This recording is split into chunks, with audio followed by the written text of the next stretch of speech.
চট্টগ্রামের খুচরা বাজারে চাহিদা অনুযায়ী মিলছে না সয়াবিন তেল। খুচরা বিক্রেতারা বলছেন অগ্রিম কেনার চাহিদা দিয়েও কোম্পানিগুলো থেকে বোতলজাত সয়াবিন মিলছে না। বাজারে খোলা সয়াবিনের মূল্য বেড়ে যাওয়ায় মিলাররা বোতলজাত সয়াবিনের সরবরাহ কমিয়ে দিয়েছেন বলছেন পাইকারি ব্যবসায়ীরা।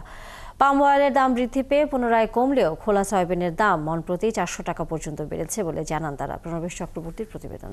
মাঠের অলরাউন্ডার আমি আর ঘরের allrounder Tylox. Tylox toilet cleaner, clean মানেই টাইলক্স। গত কয়েকদিন যাবৎ চট্টগ্রামের খুচরা দোকান থেকে উধাও ভোজ্য তেল। খুচরা ব্যবসায়ীদের দাবি, আগাম কেনার চাহিদা দিলেও মিলারদের এজেন্টরা দোকানে প্রয়োজন অনুযায়ী বোতলজাত সয়াবিন তেল সরবরাহ করছেন না। আর তেলের বলতে তেল এখন বোতলজাতের তেলগুলো 167 টাকা করে চলতেছে বাজারে, কিন্তু বাজারে অ্যাভেলেবেল সাপ্লাই নেই। তেলটা পুরোটাই মার্কেট আউট করে দিচ্ছে না, কোনো কোম্পানি মাল ডেলিভারি দিচ্ছে না, সবার কাছে মাল নাই, গায়ে যা রেট তার থেকে 5 টাকা ছাড় দিয়ে বিক্রি করতেছে। ব্যবসায়ীরা বলছেন বোতলজাত সয়াবিনের তুলনায় বাজারে খোলা সয়াবিনের দাম বেড়েছে, তাই এখন বোতলজাত সয়াবিন সরবরাহ কমিয়ে দিয়েছেন মিলাররা।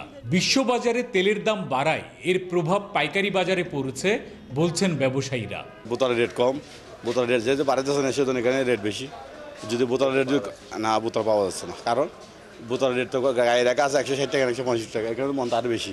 রমজানে চাহিদার উপর নির্ভর করে, চাহিদা প্লাস মিলাররা সাপ্লাই কিরকম দেয় ওইটার উপর রমজানের বাজার নির্ভর করবে। চট্টগ্রামের খাতুনগঞ্জের পাইকারি ব্যবসায়ীরা জানান, আগে খোলা সয়াবিন 6100 টাকায় বিক্রি হলেও এখন মন প্রতি 400 টাকা বেড়ে বিক্রি হচ্ছে 6490 টাকায়। তবে পাইকারি বাজারে কমেছে পাম অয়েলের দাম।